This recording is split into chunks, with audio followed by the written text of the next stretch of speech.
We spent a lot of time discussing vectors in class. Now we're going to take this a step further and discuss what are known as vector-valued functions. A vector-valued function is a function whose domain or set of inputs consists of real numbers, scalars, and whose range or set of outputs consists of vectors.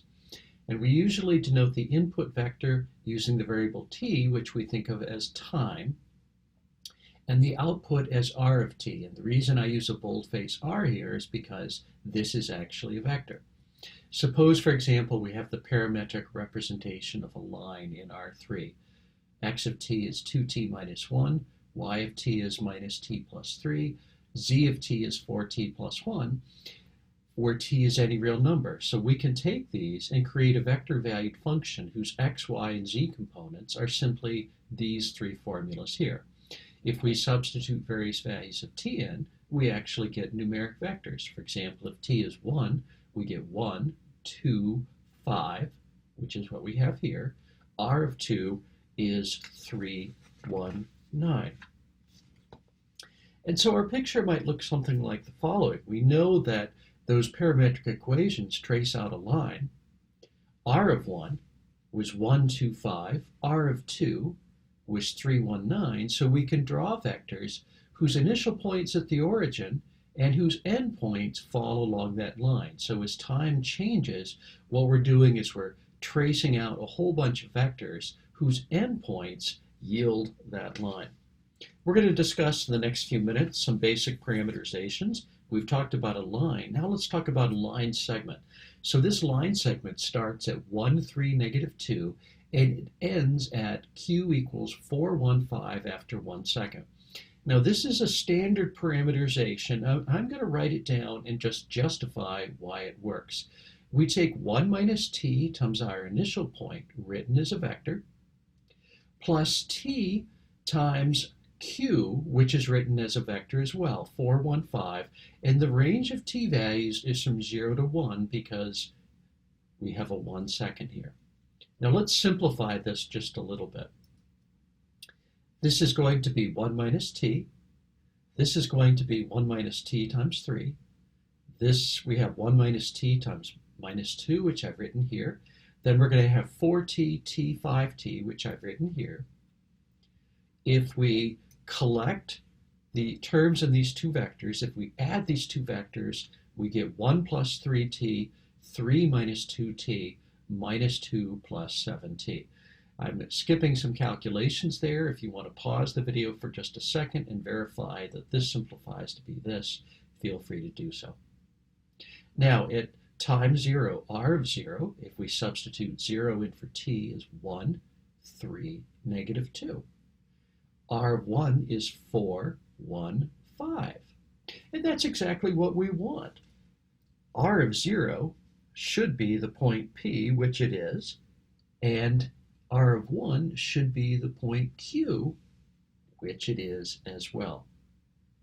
And so our picture would look something like this. We have a line segment that starts at P, and it moves up, it traces out a line which ends at the point Q.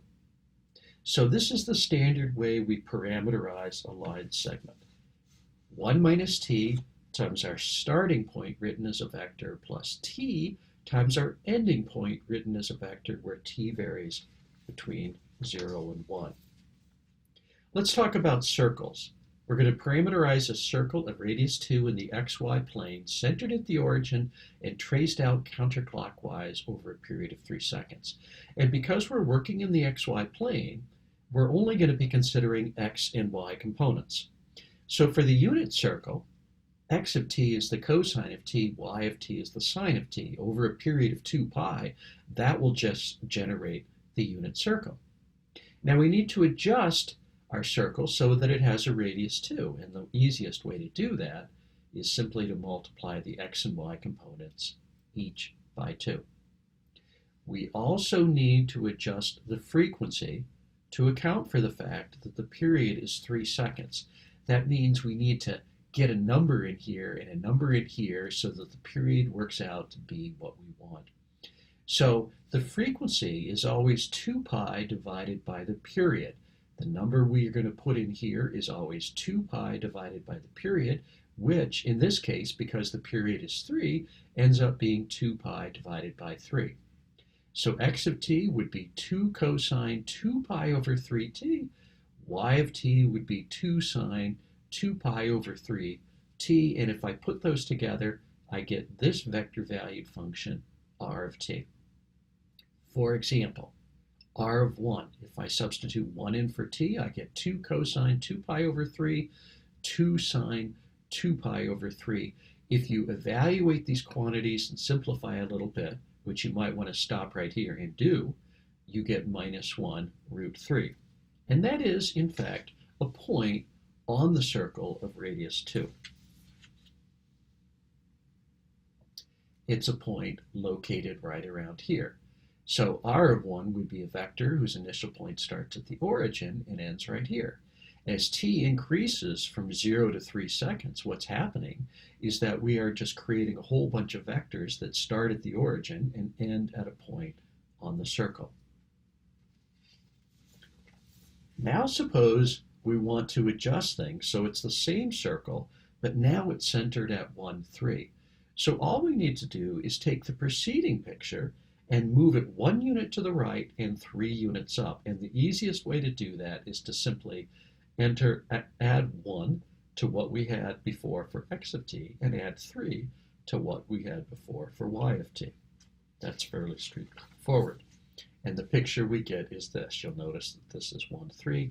And I've drawn an arrow here to indicate the fact that this is going to be traced out counterclockwise. Let's take things up to 3 dimensions. A circle of radius 4 in the plane z equals 3, centered at the point 1, 4, 3, and traced out clockwise over a period of 2 seconds. What we're going to do is we're going to look at this from the perspective of the previous examples and simply extend it just a little bit. So here's the picture of what we're looking for. It helps to view things from above. If I was viewing this from above, I would see a circle centered at the point 1, 4. And that circle is going to have a radius of 4 because we want our circle to have a radius of 4. So let's take a look at the x and y components. If this is a circle centered at 1, 4 when viewed from above, x of t would be 1 plus 4 cosine a number times t. Y would be 4 plus 4 times the sine of a number times t. Now, how do I get the coefficient of t inside here? Well, I know that 2 pi, because the period is 2 pi divided by 2 is pi, which gives me this number right in here. Now, in this particular example, because all of this is taking place in the plane z equals 3, we can simply set z equal to 3. And so what we get is 1 plus 4 cosine pi t, 4 plus 4 sine pi t, comma 3. So this is our vector valued function. Now let's take things up another notch. Now instead of a circle in a fixed plane, we have a helix that winds its way once around the z-axis. It starts at the point 3, 0, 0 and ends at the point 3, 0, 6 after 2 seconds. The helix is a circle of radius 3 centered at the origin when viewed from above the xy plane, and the z component is linear. So here's what that helix looks like.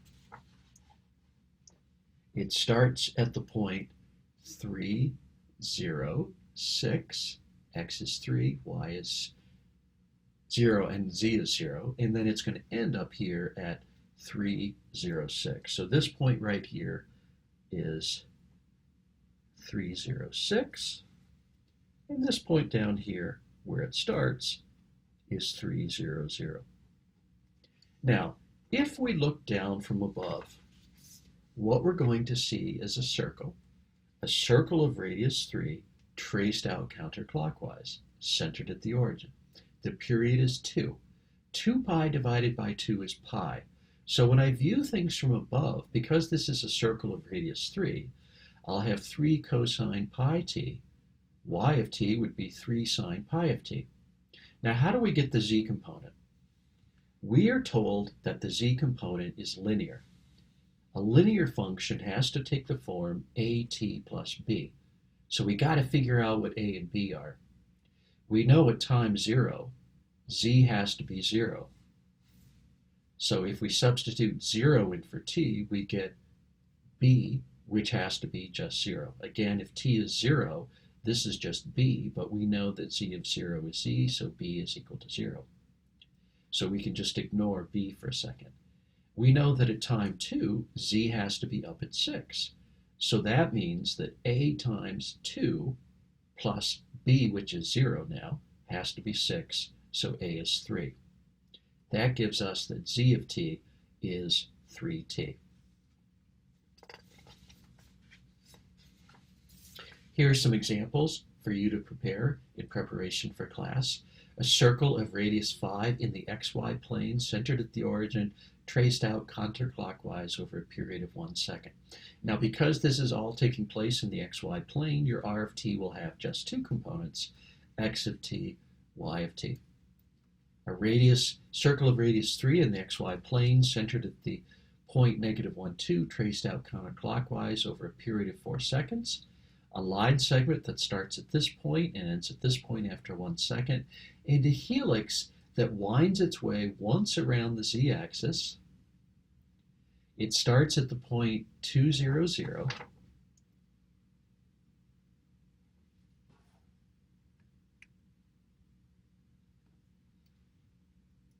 and ends at the point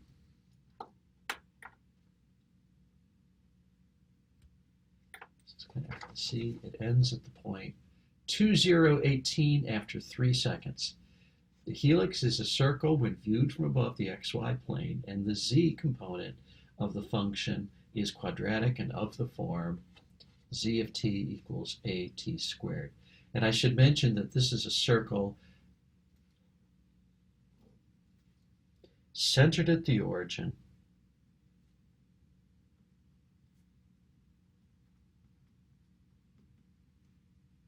and traced out counterclockwise when viewed from above.